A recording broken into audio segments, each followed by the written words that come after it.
Business చేస్తున్నాం కనుక నమ్మకంతో ఉన్నాం. అది ఫస్ట్ ఇంపార్టెన్స్. కలిసి చేయాలంటే నమ్మకం ఏర్పడితే మన మీద మనకు ఏర్పడాలి, మనం చేస్తున్న బిజినెస్ మీద నమ్మాలి, మనం చేస్తున్న కంపెనీ మీద నమ్మాలి. ఇలా చేయగలిగితేనే మనం ఏదైనా చేయగలుగుతాం, సక్సెస్ కాగలుగుతాం. ఫస్ట్ ఆఫ్ ఆల్ అర్థమైందా? ఇది ఓకే. ఇప్పుడు ఇన్ని కోట్లు వస్తాయన్నారు, ఇన్ని లక్షలు వస్తాయన్నారు, నమ్మకం ఉంటే ఓకే.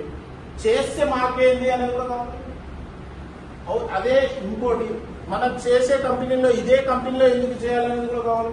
ఇంతకుముందు మధ్యలో చెప్పినట్టు అదర్స్ కంపెనీకి మన కంపెనీలో డిఫరెంట్ ఉంది అని చెప్పింది.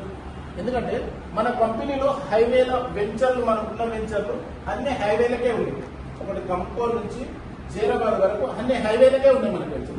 ఫస్ట్ మన కస్టమర్ కు ప్లాట్ ఇచ్చేటప్పుడు ఎప్పుడైనా హైవేకు అందుబాటులో, సిటీకి దగ్గర ఇలాంటి రేపు డెవలప్మెంట్ అయ్యే ప్లేసెస్ ఇస్తేనే కదా కొనగలుగుతారు కస్టమర్. ఇన్వెస్ట్మెంట్ పెట్టాలంటే వాళ్ళకి ఏం కావాలి? ఏ ఏరియాలో గ్రోత్ వస్తుంది, ఏ ఏరియాలో రేట్ పెరుగుతుంది, అదే ఇంపార్టెంట్. ఇంతకుముందు అన్నట్టు ఇష్టపూర్లో కూడా ప్లాట్ ఇప్పించచ్చు, హైదరాబాద్ లో కూడా అసెంబ్లీ పక్కకు కూడా ఇప్పించచ్చు. కానీ ఏం చేస్తాం, ఇక్కడ ఇప్పిస్తే డైరెక్ట్ కన్స్ట్రక్షన్ చేస్తాం.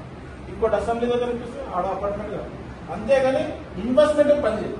ఇన్వెస్ట్మెంట్ ఏంటంటే తక్కువ ప్రైస్ ఉండాలి. ఇన్వెస్ట్మెంట్ అంటే పెరగాలి రేటు. ఎక్కడైతే గ్రోత్ వస్తుందో ఆ ఏరియాలో పెట్టేదాన్నే ఇన్వెస్ట్మెంట్ అంటాం. ఇప్పుడు ఇవన్నీ ఏంటంటే డెవలప్మెంట్ అయిపోయిన ఏరియాలు ఇవన్నీ. అదేంటంటే అవుతున్న ఏరియాలు. ఎందుకంటే ఇప్పుడు మన ప్రాజెక్ట్, నిమ్స్ ప్రాజెక్ట్ అని ఇవన్నీ కొత్త కొత్త వస్తుంది. మళ్ళీ హైవే 10 వే అవుతుంది.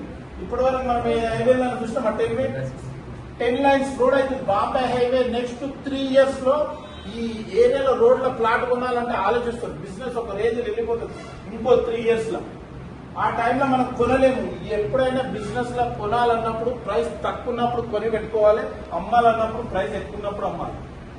అదేనా? ఎవరైనా కస్టమర్ రియల్ ఎస్టేట్ లేదు అంటారు చూడు, సార్ ఇదే అవకాశం, ఇదే టైం, మంచి టైం కొననీకి, ఈ టైంలో తక్కువ ఉన్నప్పుడు కొని పెట్టుకోండి, తక్కువ ఉంటుంది అని చెప్పి పెట్టుకోవాలి. అమ్మే టైం వచ్చేటప్పుడు రియల్ ఎస్టేట్ స్పీడ్ ఉన్నప్పుడు అప్పుడు అమ్మవచ్చు సార్, ఇప్పుడు మాత్రం అమ్మొద్దు, మీకు లాస్ అవుతుందని ఇట్లా క్లారిటీ చెప్పి మంచి ప్లాట్ఫామ్ ఉంది, మంచిగా చెప్పి ఇప్పించచ్చు. అవునా కదా? అట్లా అవకాశంలో. ఇంకోటి ఇప్పుడు మనకి ఏమొస్తుంది అనేది ఇప్పుడు చెప్తాం.